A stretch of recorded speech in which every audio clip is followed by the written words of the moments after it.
പാലക്കാട് ഉപതെരഞ്ഞെടുപ്പിന് യവനിക ഉയരാൻ മണിക്കൂറുകൾ മാത്രം ബാക്കിയിരിക്കുമ്പോൾ എന്തെങ്കിലും നമ്പർ CPM-കാർ ഇറക്കും എന്ന കാര്യം നമുക്ക് ഉറപ്പായിരുന്നു. കാരണം ഇതുപോലെയുള്ള പല പല നമ്പറുകൾ കൊണ്ടാണ് ഇപ്പോഴും ഈ പാർട്ടി കേരളത്തിൽ പിടിച്ചു നിൽക്കുന്നത്. വടകരയിൽ അത് കാഫർ സ്ക്രീൻഷോട്ടാണ്. ഇവിടെ അതിനേക്കാൾ വർണ്ണശബളമായ എന്തെങ്കിലും നമ്പറായിരിക്കും വരിക എന്നുള്ള കാര്യം ഉറപ്പായിരുന്നു. ഞാൻ കേട്ടത് രാഹുൽ മാങ്കൂട്ടവുമായി ബന്ധപ്പെട്ട് എന്തെങ്കിലും അശ്ലീല വീഡിയോ പുറത്തു വരും, അല്ലെങ്കിൽ ടെലഫോൺ സംഭാഷണമെങ്കിലും പുറത്തു വരും. ഏതാണ്ട് പ്രജ്വൽ രാവണ്ണയുടെ നിലവാരത്തിലേക്ക് രാഹുൽ മാങ്കൂട്ടത്തെ CPM എത്തിക്കും എന്നാണ്. ഏതായാലും ദൈവഗുരുത്തം കൊണ്ട് ഇതുവരെ അങ്ങനെയൊന്നും സംഭവിച്ചില്ല.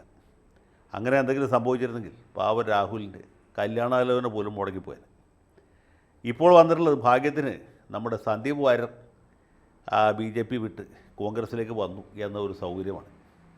അതുകൊണ്ട് സന്ദീപിനെ കൂടി ചേർത്ത് കോൺഗ്രസും BJP-യും ഒന്നാണ്, അല്ലെങ്കിൽ BJP-യും RSS-ഉം കോൺഗ്രസും ഒന്നാണ്.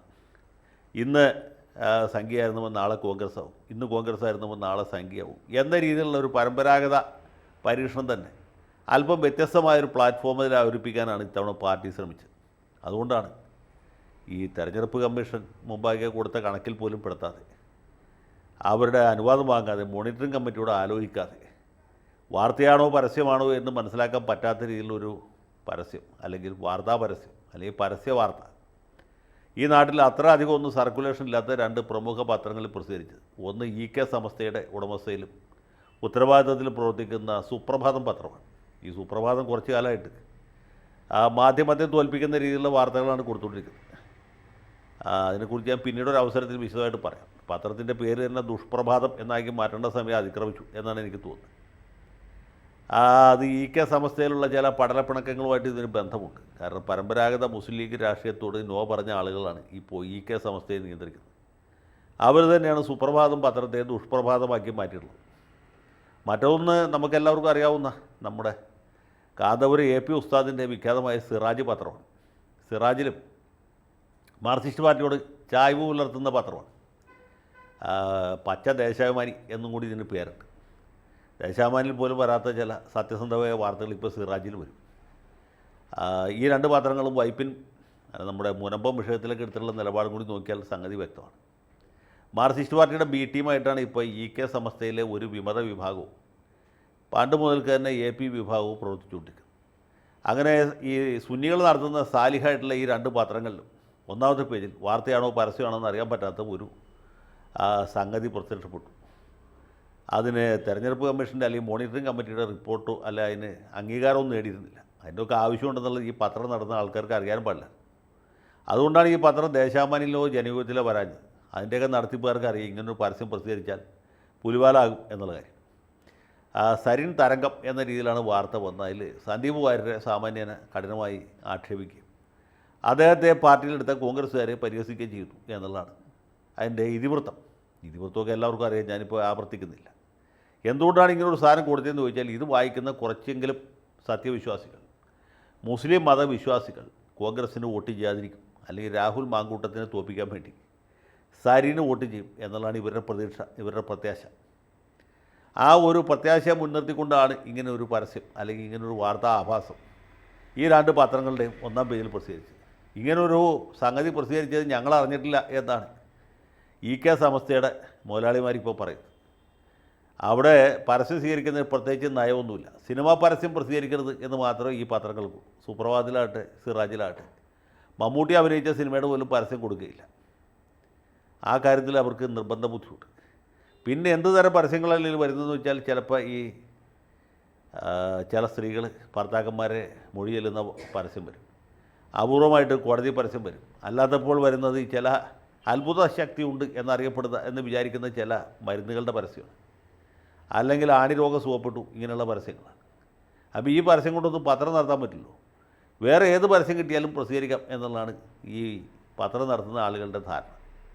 അതുകൊണ്ടാണ് ഇങ്ങനൊരു പരസ്യം കിട്ടിയപ്പോൾ കിടക്കട്ടെ എന്ന് വിചാരിച്ച് പൈച്ചാൽ പന്നിയിറച്ചിയും ഹലാൽ എന്നൊരു സിദ്ധാന്തമുണ്ട്. ആ സിദ്ധാന്തപ്രകാരം ഒന്നാം പേജിൽ ഈ പരസ്യം കൊടുത്ത് ഇവർ ചാരിതാർത്ഥ്യം അടക്കുന്നത്. ഈ പരസ്യം കാണുന്ന ആളുകളൊക്കെ ഉടനെ തന്നെ സരിന് വോട്ട് ചെയ്യും. സരിന് വോട്ട് ചെയ്ത് കഴിഞ്ഞാൽ ഇടതുപക്ഷം ജയിക്കും, മാങ്കൂട്ടം തൂക്കും.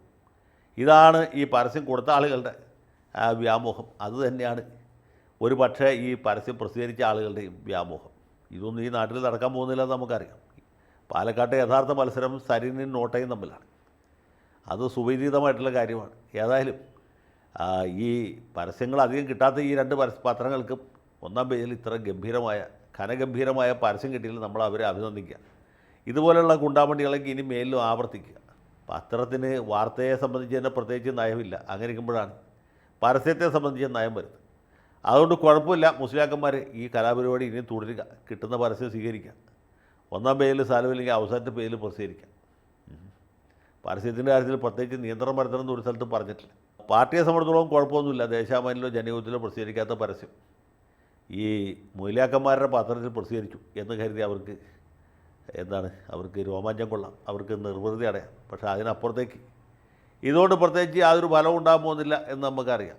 ഏതായാലും നടക്കട്ടെ, ഓരോരോ തമാശകൾ. ഇതൊക്കെ പൂഴിക്കടകനാണ്.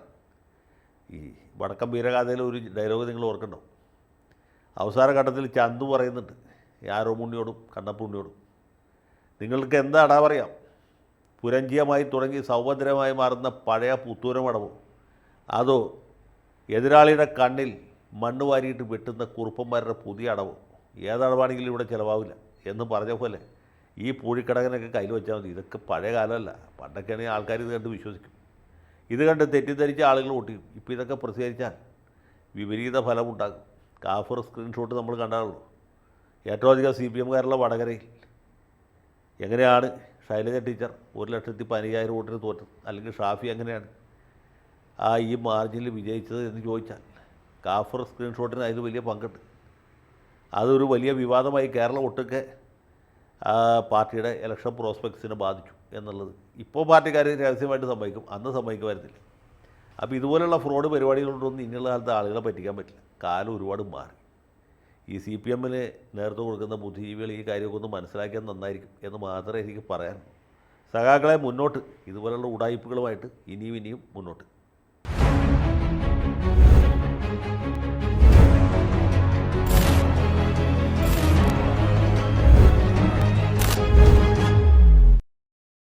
കൂടുതൽ വാർത്തകളും വിശേഷങ്ങളും നിങ്ങളിലേക്ക് എത്താൻ ABC മലയാളം സബ്സ്ക്രൈബ് ചെയ്യുക, ബെൽ ബട്ടണും അമർത്തുക.